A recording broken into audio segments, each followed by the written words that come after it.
ಅವನು ಹೀಗೆ ಒಮ್ಮೆ ನೋಡಿದ್ರೆ ಸಾಕು ಅಂತ ಅದ್ಭುತವಾದ ಮ್ಯಾಜಿಕ್ ಕಣ್ಣ ಒಂದು. ಅವನು ಒಮ್ಮೆ ನಮ್ಮ ಮೇಲೆ ಕಣ್ಣು ಹಾಕದ. ಜನರ ಕಣ್ಣು ಬಿದ್ರೆ ಕಿರಿಕಿರಿ, ಜನಾರ್ದನನ ಕಣ್ಣು ಬಿದ್ರೆ ಉದ್ಧಾರ.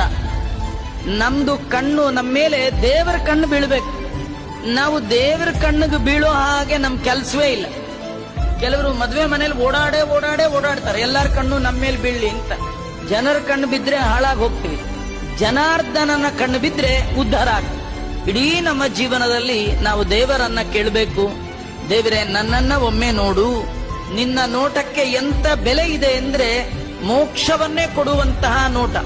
ಆ ನಿನ್ನ ನೋಟಕ್ಕಾಗಿಯೇ ಜಗತ್ತಿಗೆ ತಾಯಾದ ಜಗದಂಬೆ ಅವಳು ಕಾಯ್ತಾ ಇದ್ದಾಳಂತೆ. ಯಸ್ಯಾ ಅಪಾಂಗ ಲವ ಮಾತ್ರತ ಊರ್ಜಿತ ಸಾ ಶ್ರೀಹಿ ಯತ್ಕಟಾಕ್ಷ ಬಲವತಿ ಅಜಿತಂ ನಮಾಮಿ. ನಿತ್ಯದಲ್ಲಿ ಜಗನ್ಮಾತೆಯಾದ ಲಕ್ಷ್ಮಿ ಭಗವಂತನ ಕರುಣೆಯ ಕಡೆಗಣ್ಣ ಕುಡಿ ನೋಟಕ್ಕೆ ಕಾಯ್ತಾಳಂತೆ.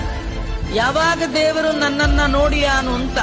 ಅದೇನು ಲಕ್ಷ್ಮಿ ನೇರ ನೋಡಲ್ವಂತ, ಸುಮ್ಮನೆ ಓರೆಗಣ್ಣಲ್ಲಿ ಕುಡಿ ನೋಟ ನೋಡ್ಬಿಟ್ರೆ ಸಾಕು, ಅವಳು ಖುಷಿಯೋ ಖುಷಿ. ಇಷ್ಟೆಲ್ಲ ಸೇವೆ ಅವನು ಹೀಗೆ ಒಮ್ಮೆ ನೋಡಿದ್ರೆ ಸಾಕು ಅಂತ ಅದ್ಭುತವಾದ